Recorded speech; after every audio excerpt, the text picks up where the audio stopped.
Chapter 5. Foma Fomich makes everyone happy. "Where have they brought me?"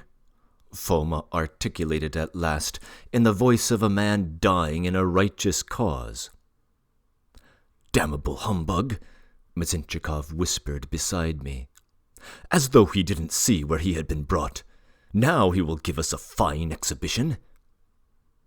"You are among us, Foma. You are in your own circle," cried my uncle. "Don't give way. Calm yourself. And really, Foma, you had better change your things, or you will be ill. And won't you take something to restore you, eh? Just something, a little glass of something to warm you." "I could drink a little Malaga," Foma moaned, closing his eyes again. "Malaga? I am not sure there is any," my uncle said, anxiously looking towards Praskovya Ilyinichna. "To be sure there is," the latter answered. "There are 4 whole bottles left." And jingling her keys, she ran to fetch the Malaga, followed by exclamations of the ladies, who were clinging to Foma like flies round jam. On the other hand, Mr. Batchev was indignant in the extreme. "He wants Malaga," he grumbled almost aloud, "and asks for a wine that no one drinks. Who drinks Malaga nowadays but rascals like him? Phoo, you confounded fellow! What am I standing here for? What am I waiting for?"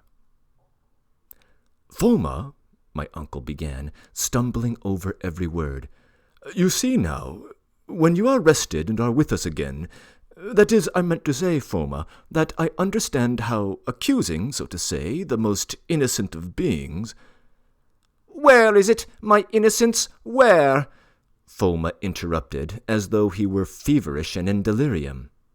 "Where are my golden days? Where art thou, my golden childhood, when innocent and lovely I ran about the fields, chasing the spring butterflies?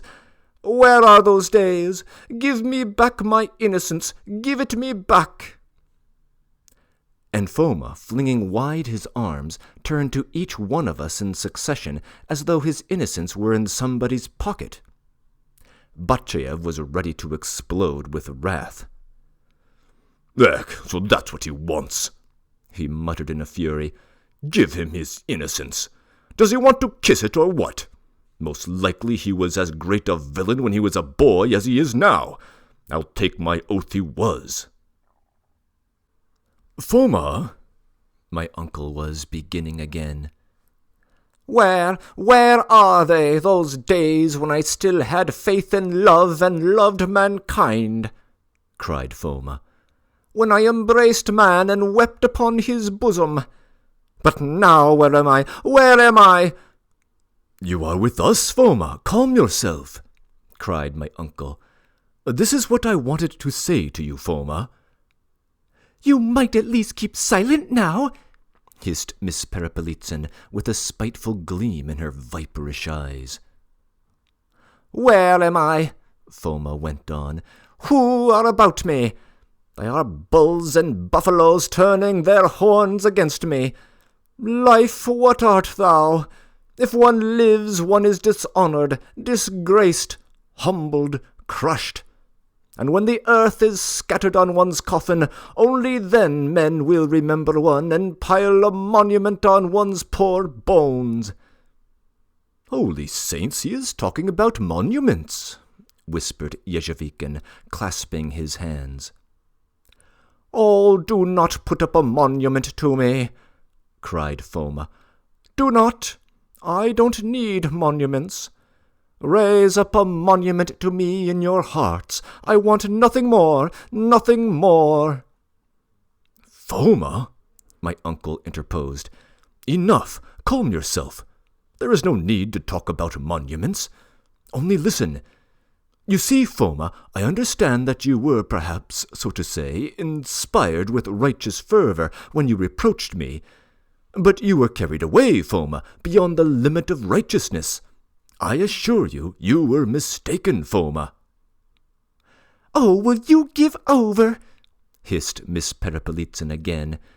"Do you want to murder the poor man because he is in your hands?"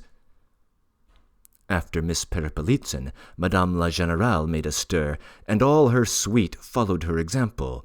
They all waved their hands at my uncle to stop him. "Anna Nilovna, be silent yourself. I know what I am saying," my uncle answered firmly. "This is a sacred matter, a question of honor and justice. Foma, you are a sensible man. You must at once ask the forgiveness of the virtuous young lady whom you have insulted." "What young lady? What young lady have I insulted?" Foma articulated in amazement, staring round at everyone as though he had entirely forgotten everything that had happened, and did not know what was the matter. "Yes, Foma, and if now of your own accord you frankly acknowledge that you have done wrong, I swear, Foma, I will fall at your feet, and then—" "Whom have I insulted?" wailed Foma. "What young lady? Where is she? Where is the young lady? Recall to me something about the young lady." At that instant, Nastenka, confused and frightened, went up to Yegor Ilyitch and pulled him by the sleeve. "No, Yegor Ilyitch, leave him alone. There is no need of an apology. What is the object of it all?" she said in an imploring voice. "Give it up." "Ah, now I begin to remember," cried Foma. "My God, I understand. Oh, help me to remember," he implored, apparently in great excitement. "Tell me, is it true that I was turned out of this house like the mangiest of curs? Is it true that I was struck by lightning? Is it true that I was kicked down the steps? Is it true? Is that true?" The weeping and wailing of the fair sex were the most eloquent reply to Foma Fomitch. Yes, he repeated. I remember now that after the lightning and my fall I was running here, pursued by the thunder, to do my duty and then vanish forever. Raise me up. Weak as I may be now, I must do my duty." He was at once helped up from his chair. Foma stood in the attitude of an orator and stretched out his hands. "Colonel," he cried, "now I have quite recovered. The thunder has not extinguished my intellectual capacities. It has left, it is true, a deafness in my right ear, due perhaps not so much to the thunder as to my fall down the steps. But what of that? And what does anyone care about Foma's right ear?" Foma threw such a wealth of mournful irony into these last words, and accompanied them with such a pathetic smile, that the groans of the deeply moved ladies resounded again. They all looked with reproach, and some also with fury, at my uncle, who was beginning to be crushed by so unanimous an expression of public opinion. Mezentchikov, with a curse, walked away to the window.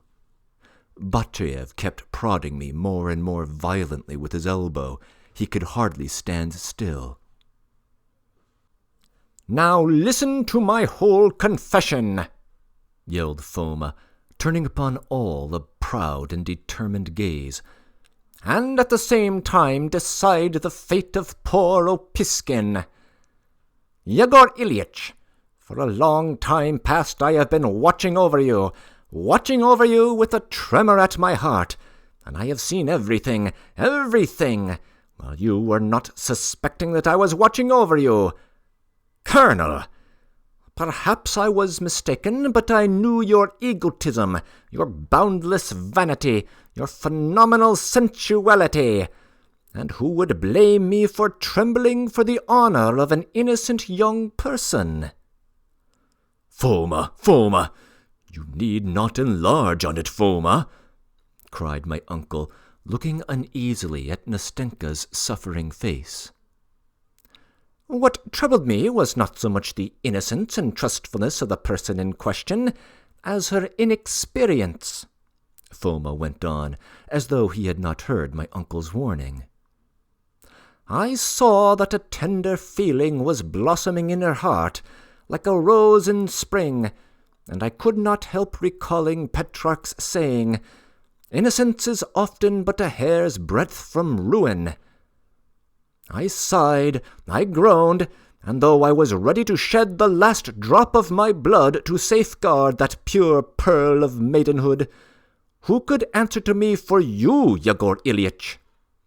I know the unbridled violence of your passions, and knowing that you are ready to sacrifice everything for their momentary gratification, I was plunged in the depths of alarm and apprehension for the fate of the noblest of girls." "Foma, could you really imagine such a thing?" cried my uncle. "With a shudder at my heart I watched over you. And if you want to know what I have been suffering, go to Shakespeare. In his Hamlet he describes the state of my soul. I became suspicious and terrible. In my anxiety, in indignation, I saw everything in the blackest colour, and that not the black colour sung of in the well-known song, I can assure you. That was the cause of the desire you saw in me to remove her far away from this house. I wanted to save her. That was why you have seen me of late irritable and bitter against the whole human race. Oh, who will reconcile me with humanity? I feel that I was perhaps over-exacting and unjust to your guests, to your nephew, to Mr. Batchev, when I expected from him a knowledge of astronomy. But who will blame me for my state of mind at the time? Going to Shakespeare again, I may say that the future looked to my imagination like the gloomy gulf of unfathomed depth, with a crocodile lying at the bottom. I felt that it was my duty to prevent disaster, that I was destined, appointed for that purpose. And what happened? You did not understand the generous impulse of my heart, and have been repaying me all this time with anger, with ingratitude, with jeers, with slights." "Foma, if that is so, of course I feel," cried my uncle in extreme agitation. "If you really do feel it, Colonel, be so kind as to listen and not interrupt me. I will continue. My whole fault lay in the fact, therefore, that I was too much troubled over the fate and the happiness of this child, for compared with you she is a child. It was the truest love for humanity that turned me all this time into a fiend of wrath and suspicion. I was ready to fall on people and tear them to pieces. And you know, Yegor Ilyitch, all your actions, as though of design, made me more suspicious every hour, and confirmed my fears. You know, Yegor Ilyitch, when you showered your gold upon me yesterday to drive me from you, I thought, 'He is driving away in my person his conscience, so as more easily to perpetrate this wickedness.'" Foma, can you have thought that yesterday?" my uncle cried out with horror. "Merciful heavens, and I hadn't the faintest suspicion." "Heaven itself inspired those suspicions," Foma went on. "And judge for yourself. What could I suppose when chance led me that very evening to that fatal seat in the garden? What were my feelings at that moment? Oh, my God! When I saw with my own eyes that all my suspicions were justified in the most flagrant manner. But I had still one hope left, a faint one indeed, but still it was a hope. And this morning you shattered it to dust and ashes. You sent me your letter. You alleged your intention to marry. You besought me not to make it public. But why, I wondered, why did he write now after I have found him out and not before? Why did he not run to me before, happy and comely, for love adorns the countenance? Why did he not fly to my embrace? Why did he not weep upon my bosom tears of infinite bliss, and tell me all about it, all about it? Or am I a crocodile who would have devoured you instead of giving you good advice? Or am I some loathsome beetle who would only have bitten you and not assisted your happiness? Am I his friend or the most repulsive of insects? That was the question I asked myself this morning.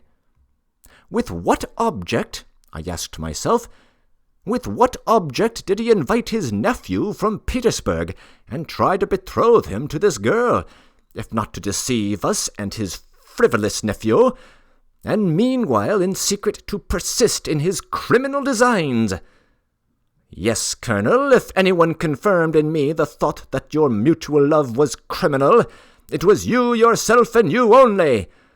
What is more, you have behaved like a criminal to this young girl, for through your tactlessness and selfish mistrustfulness you have exposed her, a modest and high-principled girl, to slander and odious suspicions."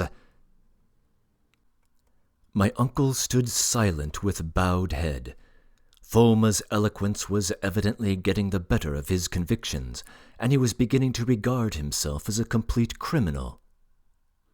Madame la Générale and her followers were listening to Foma in awestruck silence, while Miss Perepelitsyn looked with spiteful triumph at poor Nastenka. "Overwhelmed, nervously exhausted, and shattered," Foma went on, "I locked myself in this morning and prayed, and the Lord showed me the right path. At last I decided, for the last time and publicly, to put you to the test. I may have gone about it with too much fervour, I may have given way too much to my indignation, but for my well-meaning effort you flung me out of the window. As I fell out of the window I thought to myself, this is how virtue is rewarded all the world over. Then I struck the earth, and I scarcely remember what happened to me afterwards." Shrieks and groans interrupted Foma Fomitch at this tragic recollection. Madame la Générale made a dash at him with a bottle of Malaga in her hand, which she had just snatched from Praskovya Ilyinichna. But Foma majestically waved aside the hand and the Malaga and Madame la Générale herself. "Let me alone," he shouted. "I must finish. What happened after my fall, I don't know. I know one thing only, that now, wet through and on the verge of fever, I am standing here to secure your mutual happiness.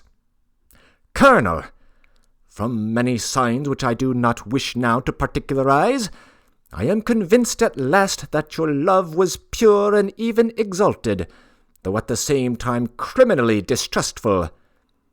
Beaten, humiliated, suspected of insulting a young lady in defence of whose honour I am ready, like a medieval knight, to shed the last drop of my blood, I have made up my mind to show you how Foma Opiskin revenges an injury. Give me your hand, Colonel."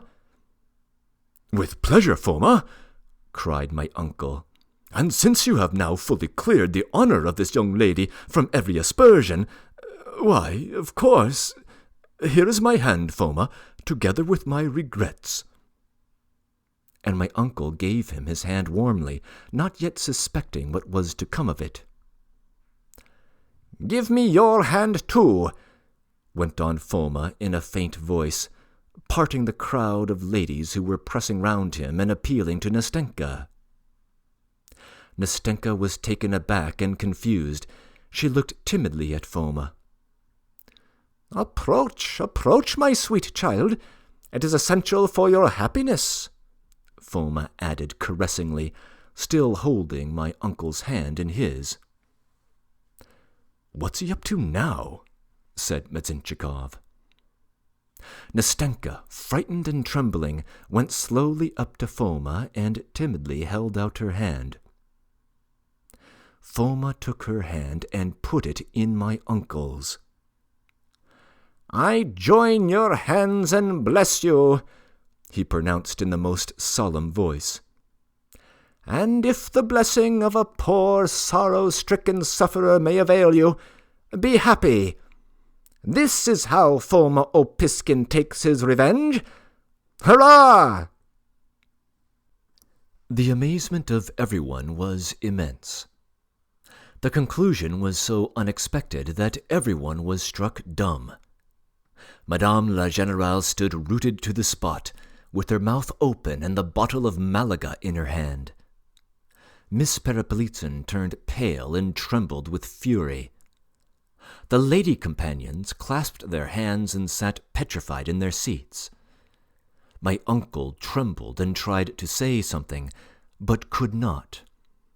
Nastya turned deathly pale and timidly murmured that it could not be.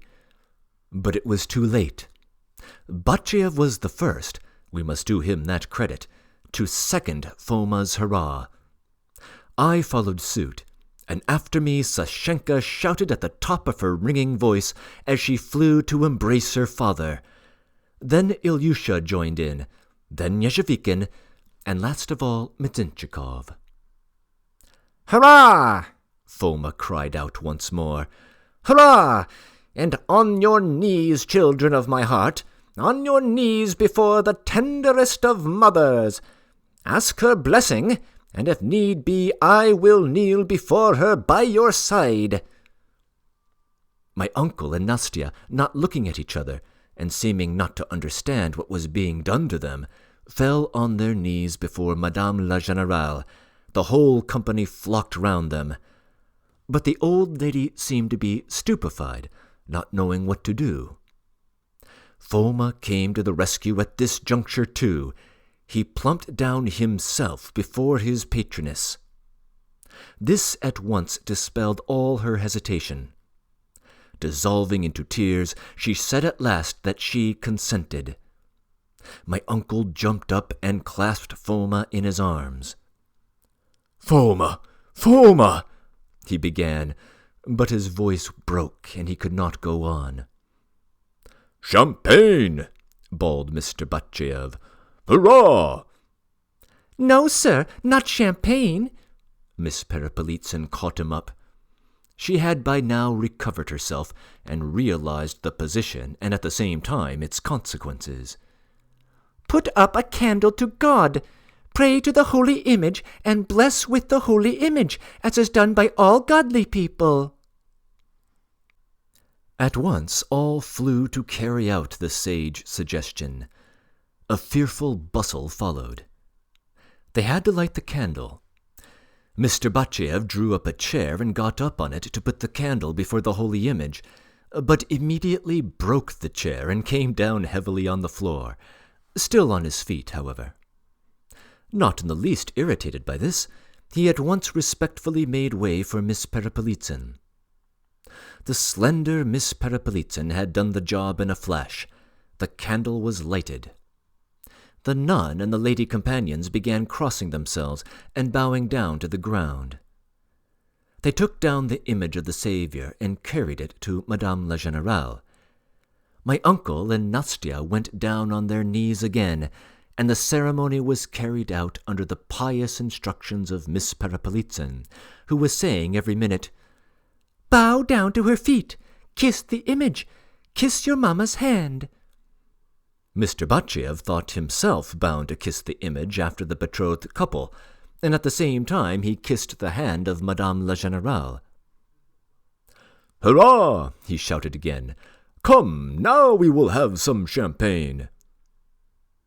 Everyone, however, was delighted. Madame la Générale was weeping, but it was now with tears of joy. Foma's blessing had at once made the union sanctified and suitable, and what mattered most to her was that Foma Fomitch had distinguished himself, and that now he would remain with her forever. All the lady companions, in appearance at least, shared the general satisfaction. My uncle at one moment was on his knees kissing his mother's hands, at the next was flying to embrace me, Batyev, Medzhenchikov, and Nezhevikin. Ilyusha he almost smothered in his embraces. Sasha ran to hug and kiss Nastenka. Praskovya Ilyinichna dissolved into tears. Batyev, noticing this, went up to kiss her hand. Poor old Yezhevikin was completely overcome. He was weeping in a corner and was wiping his eyes with the same check handkerchief. In another corner, Gavrila was whimpering and gazing reverently at Foma Fomitch, and Falale was sobbing loudly and going up to each of the company in turn, kissing his hand. All were overwhelmed with feeling. No one yet had begun to talk or explain things. It seemed as though everything had been said. Nothing was heard but joyful exclamations. No one understood yet how all this had been so quickly arranged. They knew one thing only, that it had all been arranged by Foma Fomitch, and that this was a solid fact which could not be changed. But not 5 minutes had passed after the general rejoicing, when suddenly Tatyana Ivanovna made her appearance among us. In what way, by what intuition could she, sitting in her own room upstairs, have so quickly divined love and marriage below? She fluttered in with a radiant face, with tears of joy in her eyes, in a fascinating and elegant get-up — she had had time to change her dress before coming down — and flew straight to embrace Nastenka with loud exclamations. "Nastenka, Nastenka, you loved him and I did not know," she cried. "Goodness, they loved each other, they suffered in silence, they have been persecuted. What a romance! Nastya, darling, tell me the whole truth. Do you really love this crazy fellow?" By way of reply, Nastya hugged and kissed her. "My goodness, what a fascinating romance!" And Tatyana Ivanovna clapped her hands in delight. "Nastya, listen, my angel. All these men, every one, are ungrateful wretches, monsters, and not worthy of our love. But perhaps he is the best of them. Come to me, you crazy fellow," she cried, addressing my uncle and clutching him by the arm. "Are you really in love? Are you really capable of loving? Look at me. I want to look into your eyes. I want to see whether those eyes are lying or not. No, they are not lying. There is the light of love in them. Oh, how happy I am! Nastenka, my dear, you are not rich. I shall make you a present of 30,000 roubles. Take it, for God's sake. I don't want it. I shall have plenty left. No, she cried, waving her hand as she saw Nastenka meaning to refuse. "Don't you speak, Yegor Ilyitch. It is not your affair. No, Nastya, I had made up my mind already to give you the money. I have been wanting to make you a present for a long time, and was only waiting for you to be in love. I shall see your happiness. You will wound me if you don't take it. I shall cry, Nastya. No, and no." Tatyana Ivanovna was so overjoyed that for the moment at least it was impossible. It would have been a pity indeed to cross her. They could not bring themselves to do it, but put it off. She flew to kiss Madame la Générale, Miss Perepelitsyn, and all of us. Mr. Batyev squeezed his way up to her very respectfully and asked to kiss her hand. "My dear good girl, forgive an old fool like me for what happened this morning. I didn't know what a heart of gold you had." "Crazy fellow, I know you," Tatyana Ivanovna lisped with gleeful playfulness. She gave Mr. Batyev a flick on the nose with her glove, and, swishing against him with their gorgeous skirts, fluttered away like a zephyr.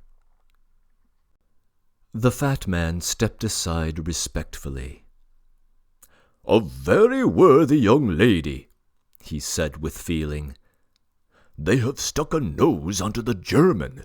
You know," he whispered to me confidentially, looking at me joyfully. "What nose? What German?" I asked in surprise. "Why, the one I ordered. The German kissing his lady's hand while she is wiping away a tear with her handkerchief. Only yesterday my Yevdoka mended it, and when we came back from our expedition this morning, I sent a man on horseback to fetch it. They will soon be bringing it. A superb thing." "Foma!" cried my uncle in a frenzy of delight. "It is you who have made our happiness. How can I reward you?" "No how, Colonel," replied Foma with a sanctimonious air. "Continue to pay no attention to me, and be happy without Foma." He was evidently piqued. In the general rejoicing he seemed, as it were, forgotten. "It is all due to our joy, Foma," cried my uncle. "I don't know whether I am on my head or my feet. Listen, Foma, I have insulted you. My whole blood is not enough to atone for my wrong to you, and that is why I say nothing and do not even beg your pardon. But if ever you have need of my head, my life, if you ever want someone to throw himself over a precipice for your sake, call upon me, and you shall see. I will say nothing more, Foma."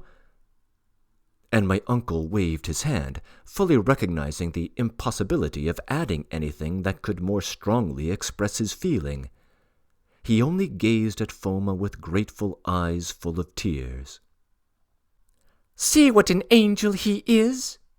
Miss Perepelitsyn piped in her turn in adulation of Foma.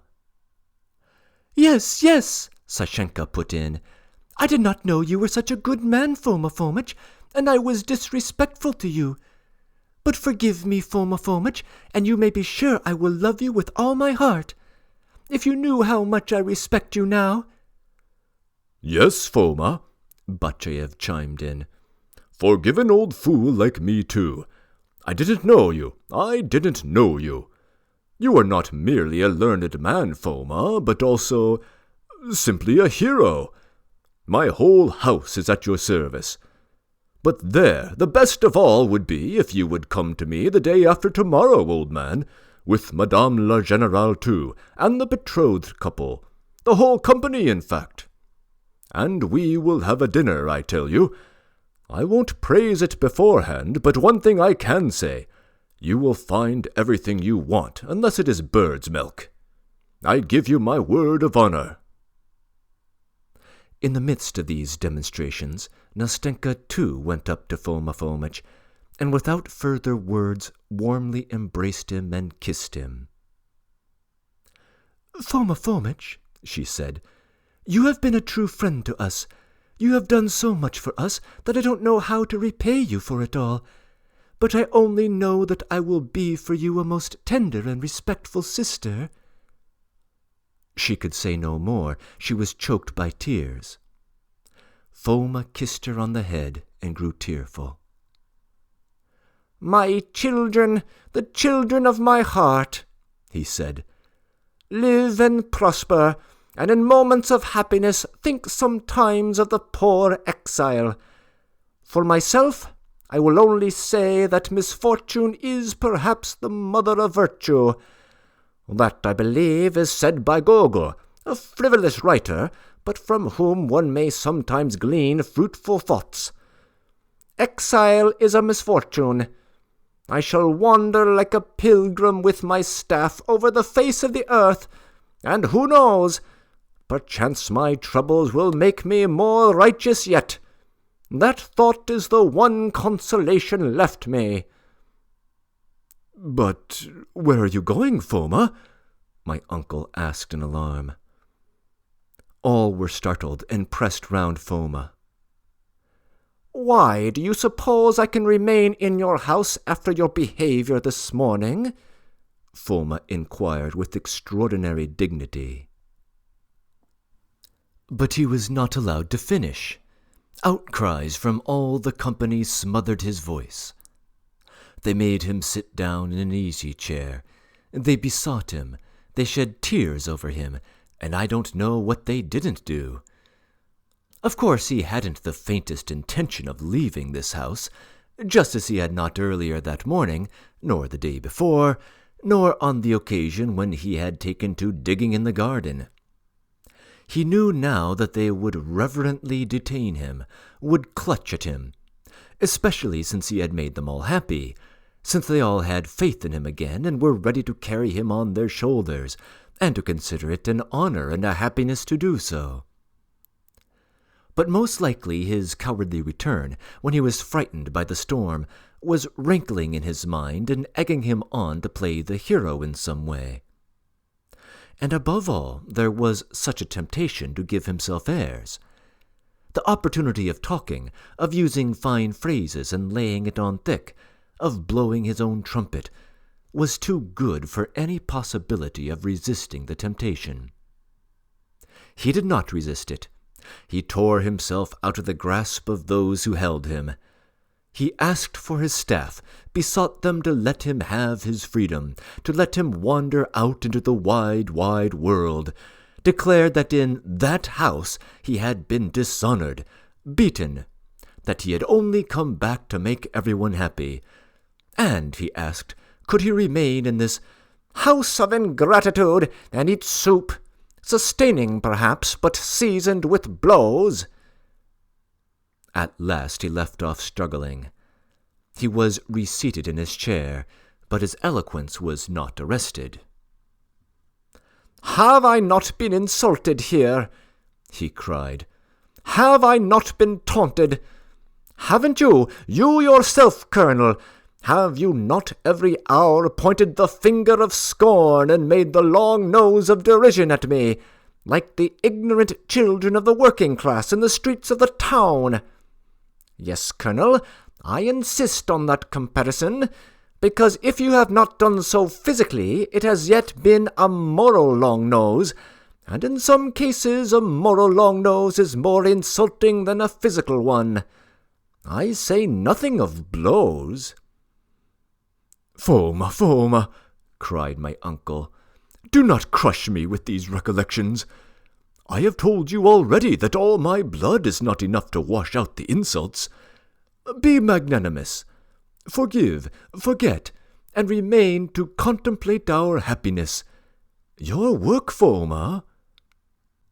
"I want to love my fellow man, to love him," cried Foma. "And they won't give me him. They forbid me to love him. They take him from me. Give me my fellow man, that I may love him. Where is that fellow man? Where is he hidden? Like Diogenes with his candle, I have been looking for him all my life and cannot find him.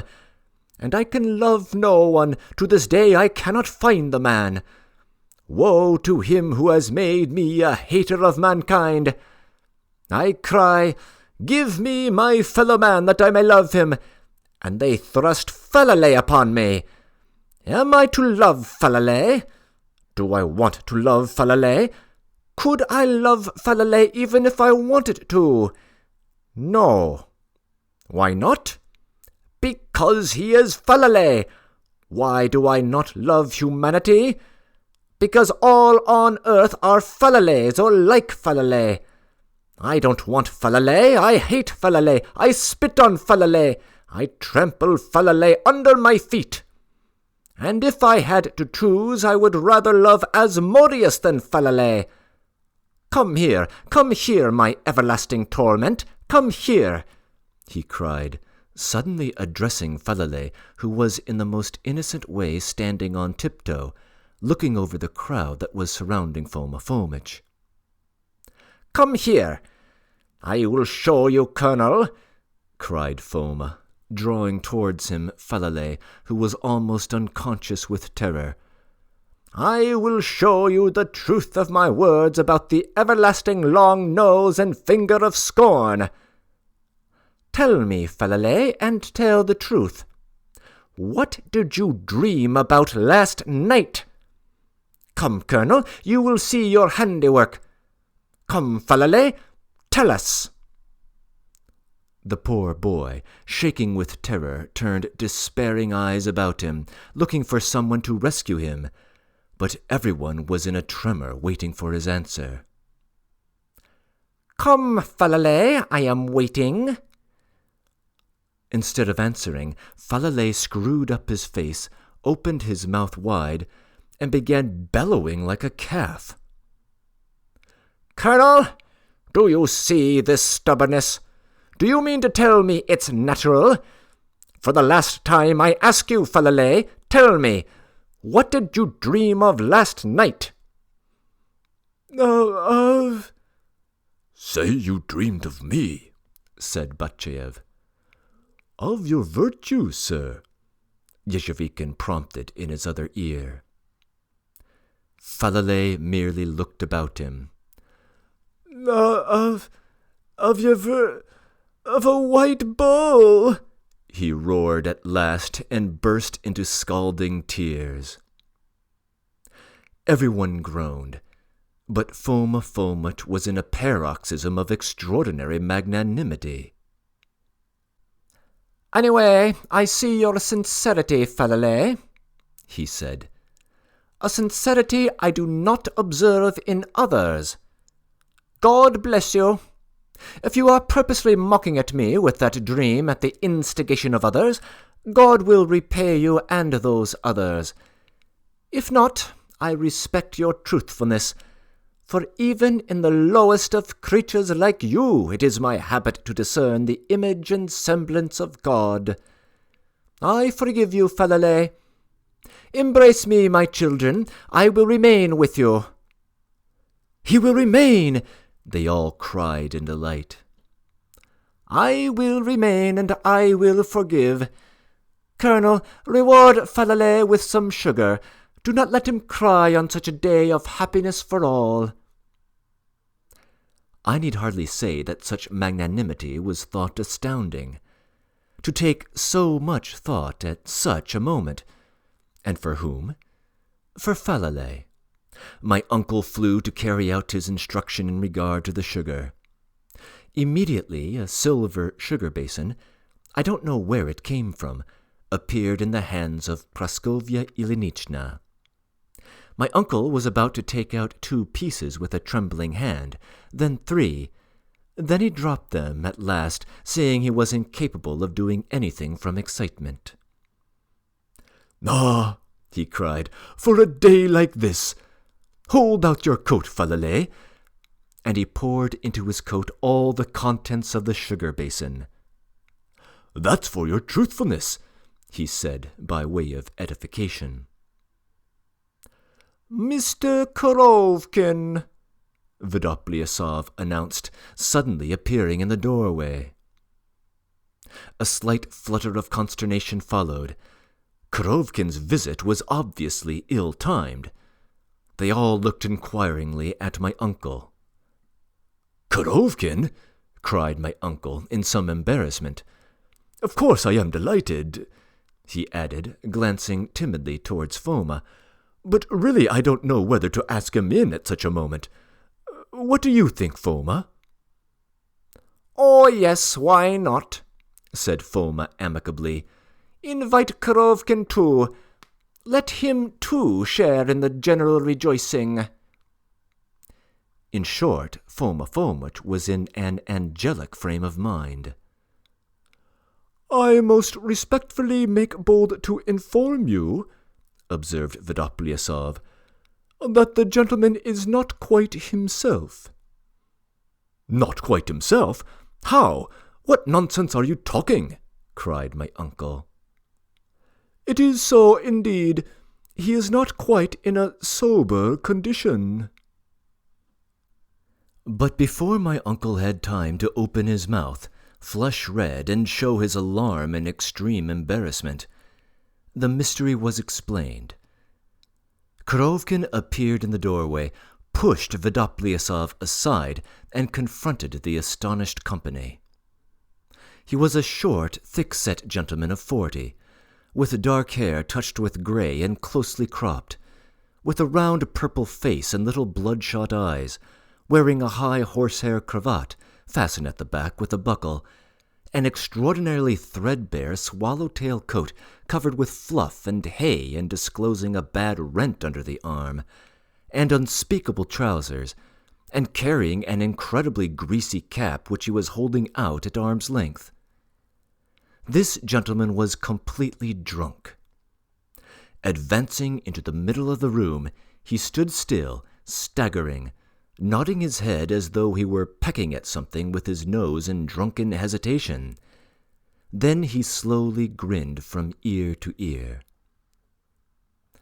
"Excuse me, ladies and gentlemen," he began. Here he gave a tug at his collar. "Got 'em!" Madame la Générale immediately assumed an air of offended dignity. Foma, sitting in his easy-chair, ironically looked the eccentric visitor up and down. Batchev stared at him in perplexity, through which some sympathy was, however, apparent. My uncle's embarrassment was incredible. He was deeply distressed on Korovkin's account. "Korovkin," he began, "listen." "Attendi," Korovkin interrupted him. "Let me introduce myself. A child of nature. But what do I see? There are ladies here. Why didn't you tell me, rascal, that you had ladies here?" he added with a roguish smile. "Never mind. Don't be shy. Let us be presented to the fair sex. Charming ladies," he began, articulating with difficulty and stumbling over every word. "You see a luckless mortal who, and so on. The rest must remain unsaid. Musicians, the polka!" "Wouldn't you like a nap?" asked Mizintchikov, quietly going up to Korovkin. "A nap? You say that to insult me?" "Not at all. You know, a little sleep is a good thing after a journey." "Never!" Korovkin answered with indignation. "Do you think I am drunk? Not a bit. But where do they sleep here?" "Come along, I'll take you at once." "Where? In the coach-house? No, my lad, you won't take me in. I have spent a night there already. Lead the way, though. Why not go along with a good fellow? I don't want a pillow. Military man does not want a pillow. But you produce a sofa for me, old man, a sofa. And I say," he added, stopping, "I see you are a jolly fellow. Produce something else for me. You know, a bit of the rummy, enough to drown a fly in. Only enough for that. Only one little glass, I mean." Very well, answered Mizintchikov. "Very well. But you wait a bit, I must say good-bye. Adieu, mesdames and mesdemoiselles. You have, so to speak, smitten... But there, never mind. We will talk about that afterwards. Only do wake me when it begins, or even 5 minutes before it begins. Don't begin without me. Do you hear? Don't begin." And the merry gentleman vanished behind Mizintchikov. Everyone was silent. The company had not got over their astonishment. At last Foma, without a word, began noiselessly chuckling. His laughter grew into a guffaw. Seeing that, Madame la Générale too was amused, though the expression of insulted dignity still remained on her face. Irrepressible laughter arose on all sides. My uncle stood as though paralyzed, flushing almost to tears, and was for some time incapable of uttering a word. "Merciful heavens!" he brought out at last. "Who could have known this? But you know it might happen to anyone. Foma, I assure you that he is a most straightforward, honorable man, and an extremely well-read man, too, Foma. You will see." I do see, cried Foma, shaking with laughter. "Extraordinarily well-read. Well-read is just the word." "How he can talk about railways," Yezhevikin observed in an undertone. "Foma," my uncle was beginning, but the laughter of all the company drowned his words. Foma Fomich was simply in fits, and looking at him, my uncle began laughing too. "Well, what does it matter?" he said enthusiastically. "You are magnanimous, Foma. You have a great heart. You have made me happy. You forgive Korovkin too." Nastenka was the only one who did not laugh. She looked with eyes full of love at her future husband, and looked as though she would say, "How splendid, how kind you are, the most generous of men, and how I love you." Breaking in.